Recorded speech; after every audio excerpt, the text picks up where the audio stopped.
Okay, so today I want to tell you how to make Nanny's ice cream cake, the one that we always have for birthdays throughout the year. She made this for me probably the first time I visited her house in Denver when I was about 17 years old. I went out there to go skiing at Breckenridge, and it happened to be my birthday, and she made me birthday cake. I think that's how it went down. So anyway, to start, you need an angel food cake. It's real easy. You can buy some at the grocery store, but I don't prefer to do that because if you make your own cake, it gets bigger and taller, and that's what we want for this cake. It's a big, grand cake. So just follow the directions on the box cake. They're typically just water and the mix. Some of them might have egg whites, but usually it's just water and the mix. And so that's what I've done here. It's about 42 or so minutes later, and then I've inverted it. If you can see, it's starting to droop down below the pan. So if you don't have an angel food cake pan, you should invest in one because you're gonna be making this cake for the rest of your life. I'll show you the next steps as soon as I freeze this. This is a multi-step cake. First, you're gonna get the cake baked like we have, then we're gonna let it cool.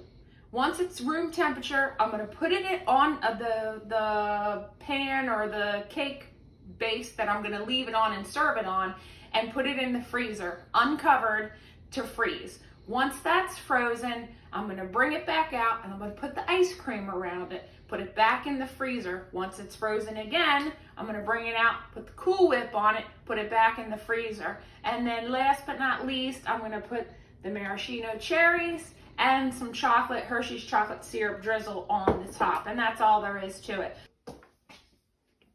Okay, so now what we wanna do, it's nice and cool, it feels crispy. When you take it out of the oven, if it's sticky to the touch, let it go. You don't wanna undercook these. So now we're gonna give it a little help. So we're gonna kind of run a sharp knife around the outside. All right. And around the inside. Oh, feel how fluffy that feels. That barely needs it. Okay. So now that we have that, these angel food cake pans have a nice, if you can see that, breakaway. You can just push that. Now what I always do is take my knife and just kind of run it around right through the top. Stay right close to the top and get it separated.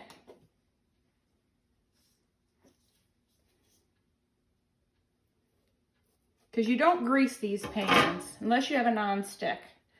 All right, so there it is. Look at that. Look how tall that is.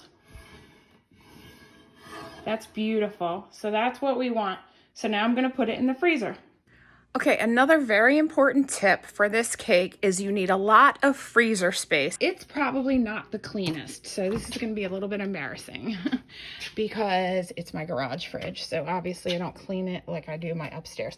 So anyway, do you see how much space this takes up in a regular standard size refrigerator?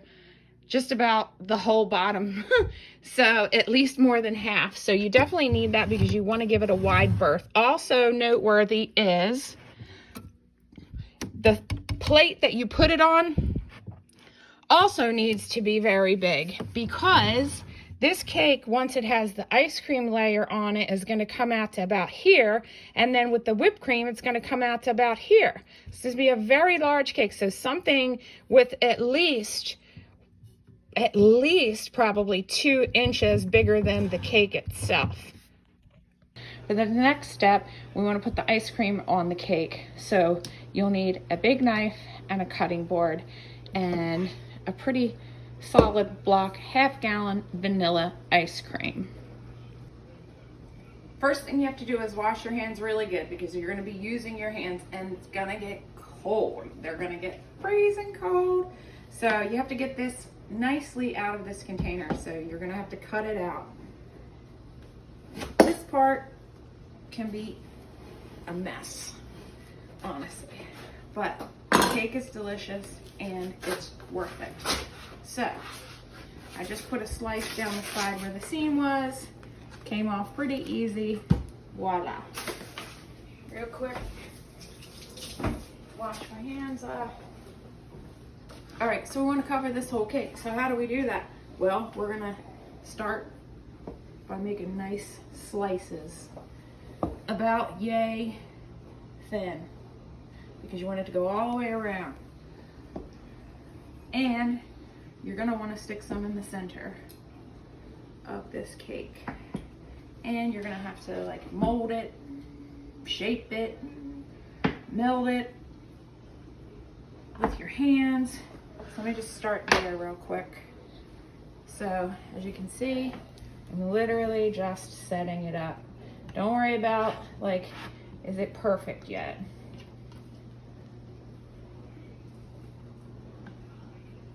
My hands are gonna have to hold it together as best as it can. Doesn't always stick perfectly. Overlap it a little bit because you're gonna wanna like push the seams together like so. Okay, that should be good for my sides. I'm going to now, like this, work it. Just the heat from your hands is already melting it. So just work it together at the seam. And let me get a little further on it. I'm gonna put some on the top and do the same thing. I'm gonna, if there's any left over, hopefully there will be, there usually always is, stick some down in the center. So let me get cranking on this and I'll be right back. Actually, I wanted to show you this. When I get to about this point, I'm gonna, instead of cutting it this way, I'm gonna start cutting it this way to fill the top. And cut. Sticking a blob in the middle.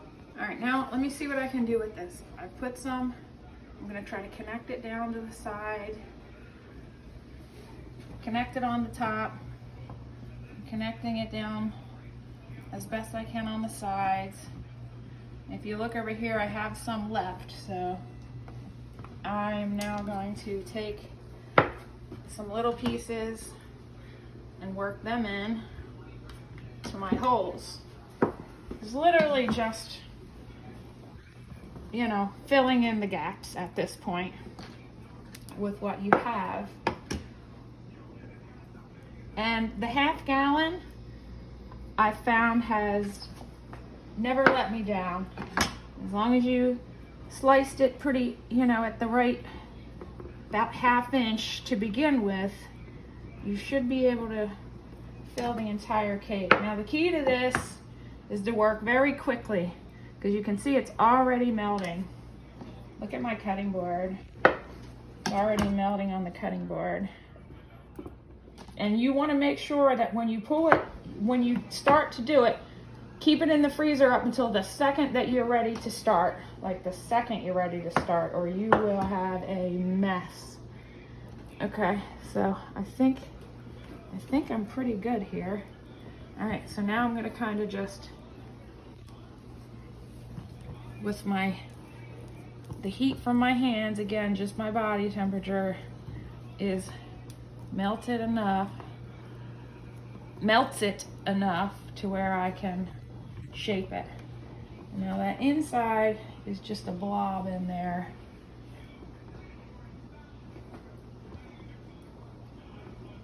That is what it is. I mean, you can try your best to get it up the sides, but okay.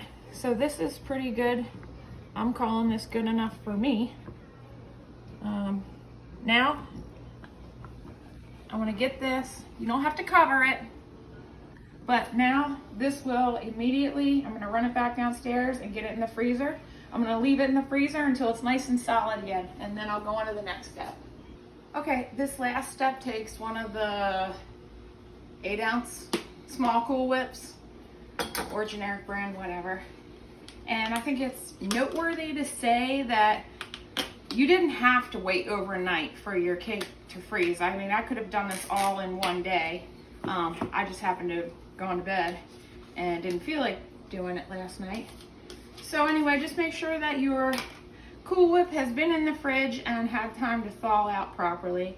And then the whole container goes all over.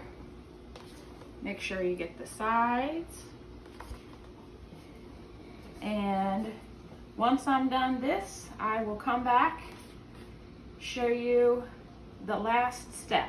Once I'm finished putting all this Cool Whip on here, I am gonna put it back in the refrigerator, freezer, and let it freeze one more time, maybe 15-20 minutes. Then I'll bring it out and do the final step and show you the end product.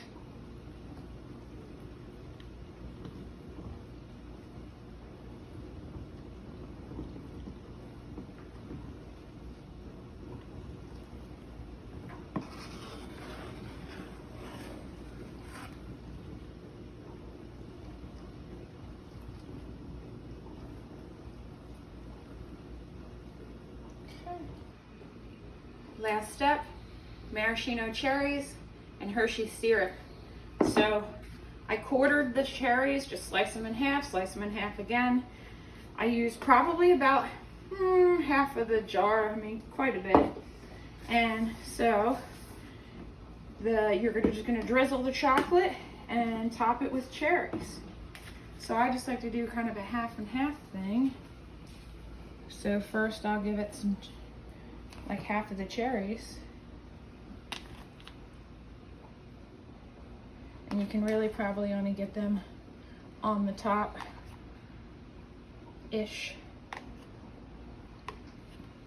Okay, and then normally, what I normally do is put some of this chocolate in a bowl and then just take a spoon and drizzle it. You've seen me do it, but I'm gonna try this. I've never tried doing it like this, and I just kind of wanted maybe to see if it would come out fancier. So I'm squeezing some of it into this piping bag that I use for icing. Let's see.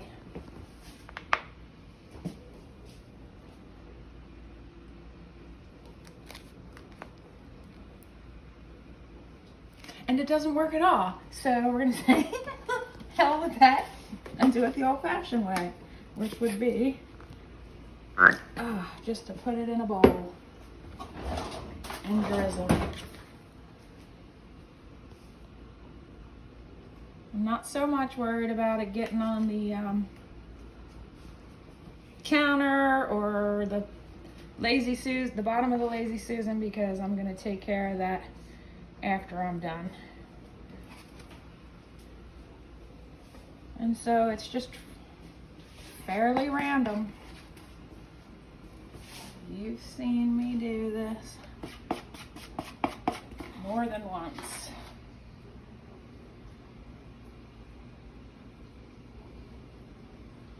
All right, now I put the rest of the cherries on. Actually, not happy. A little bit more syrup. 'Cause I like you to know I'm there. So I'm gonna give you a better drizzle.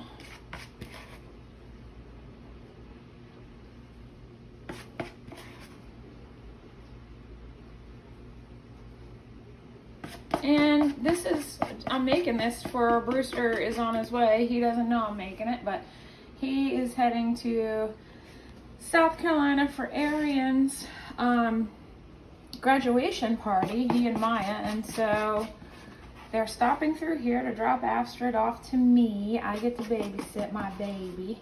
And so today's like May 31st. He's gonna be gone for his birthday. Rest of the cherries, and then the last step, the rest of the cherries on. So I thought I'd make him this cake so he doesn't know he's getting this, is some cherry juice. This is also a very important step because this is delicious. And you can let this drizzle as well. And again, this is Nanny Irene recipe. You've had it, you love it, Hope you make it for your kids. My last step is I'm just gonna wipe the bottom off, put it back in the freezer, and then when I bring it out, I can put candles in it. So voila, this is it. Nanny Irene ice cream cake. Oh, one final tip. When you go to cut this cake, don't cut it this way. Saw. Or you will flatten that angel food cake and it'll be... So saw. I love you.